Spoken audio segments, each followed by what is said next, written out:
6 जून 2025 ठाणे गुन्हे शाखा घटक 1 यांनी छुप्या मार्गाने गोवा महाराष्ट्रात येऊन महाराष्ट्रात अवैधरित्या आणण्यात आलेल्या विदेशी मद्यसाठ्यावर मोठी कारवाई केली असून तब्बल 30 लाख रुपये किमतीचा मद्यसाठा त्यांनी वापरण्यात आलेली उपकरणे व वाहने जप्त करण्यात आली आहेत। या प्रकरणी 4 आरोपींना अटक करण्यात आली असून या गोरख धंद्याचा बांडाफोड करत पोलिसांनी बनावट लेबलिंगच्या संपूर्ण जाळ्यावर हल्ला चढवलाय।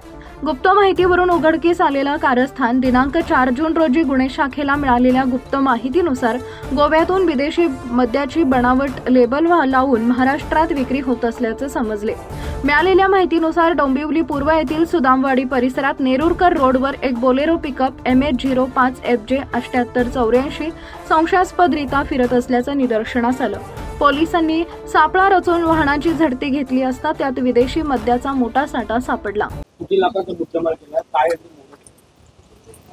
गुन्हे शाखा ठाणे शहरचे घटक 1 चे इंचार्ज सचिन गायकवाड यांना गोपनीय माहिती मिळाली होती की डोंबिवली पोलीस स्टेशनच्या हद्दीमध्ये नेरुरकर रोड सुदामवाडी या ठिकाणी गोवा येथे बनवली जाणारी विदेशी दारू जी महाराष्ट्रामध्ये विक्रीसाठी ज्याला बंदी आहे अशी दारूच्या बॉटल्स त्या ठिकाणी आणून त्याचं लेबल त्याचं पॅकिंगचं जे मटेरियल आहे ते सर्व चेंज करून महाराष्ट्रामध्ये विक्रीसाठी असलेले जे अधिकृत लेबल आहेत ते त्याच्यावर लेबल आणि रिपॅकिंग करून त्याची विक्री महाराष्ट्रामध्ये बऱ्याच ठिकाणी त्या दारूची विक्री होत आहे अशी माहिती त्यांना मिळाली होती। त्या अनुषंगाने घटक 1 चे इंचार्ज PI सचिन गायकवाड यांनी ACP शेखर बागड्याच्या मार्गदर्शनामध्ये त्याचबरोबर PSI घुगे आणि त्यांच्या टीमने त्या ठिकाणी जाऊन छापा कारवाई केली।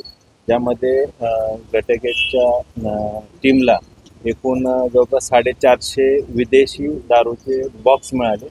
जवळपास 18,000 पेक्षा जास्त विदेशी दारूचे त्या बॉटल्स आहेत। त्याचबरोबर प्रिंटिंग मशीन, प्रिंटिंगसाठी लागणारे साहित्य, हॉट एअर गन आणि इतर काही साहित्य जे छपाईसाठी किंवा लेबल चिकटवण्यासाठी जे काही वापरण्यात येत होतं असं साहित्य देखील त्या ठिकाणी मिळून आलं।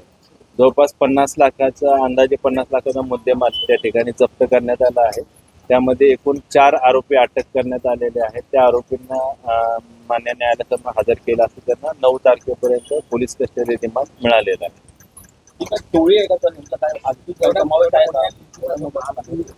हा जो माल आहे तो गोवा राज्यातून ते आणत होते आणि इथं त्याचं रिपॅकिंग आणि रिलेबलिंग करत होते आणि महाराष्ट्रामधले बऱ्याच जे वाईन शॉप आहेत ठाणे जिल्ह्यातील असतील किंवा आजूबाजू परिसरामध्ये जे काही वाईन शॉप आहेत त्या वाईन शॉपमध्ये हे महाराष्ट्रातील जी विक्री किंमत आहे MRP किंमत आहे ते किमतीचं ते लेबल लावून ते विकत होत। त्या अनुषंगाने ते फायदा कमवत आहे।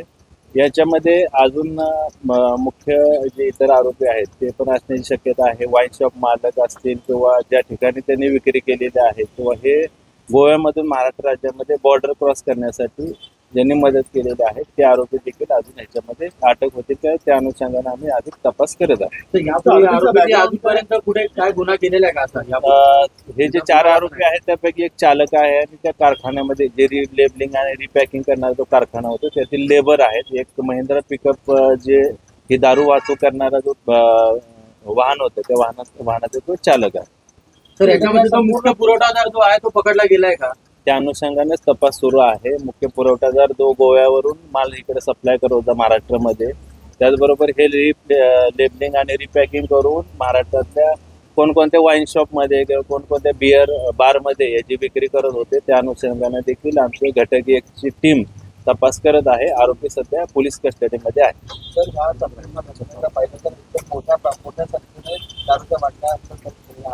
त्यामध्ये कुठल्या प्रकारचं रॅकेट असू शकतं का? यामध्ये मालक किंवा बिअर बार मालक